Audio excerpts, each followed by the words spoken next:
Yan, si Sol, may kasalanan yan. Kagabi kasi, pinakawalan ko siya, no? So, akala ko okay naman siya dito. Wala naman siya sinira mga tsinelas. Wala siya sinira dito. Sabi ko, huwag ka maninira ng mga gamit dito, ah.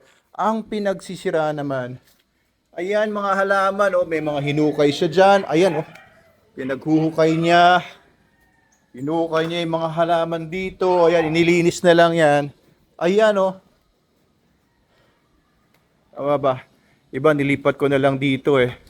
Oh, ito in-upload niya, in-uproot niya to. Ayan oh, pinagsisira yung bagong tubo ko po naman to, pinopropagate ko to, mga ano yan, snake plant.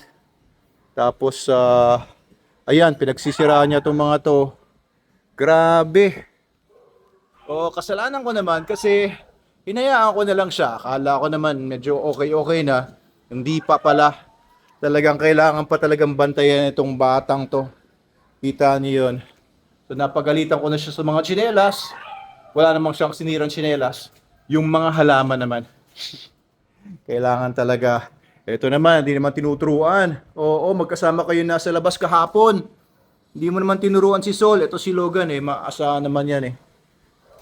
Etong si Sol ay... Nako, bata pa talaga. Ano? Porque pogi ka na eh. Yabang-yabang mo na. Tabahan na niyo. May mga bilbil na kapag ka nakahiga. May mga bilbil na.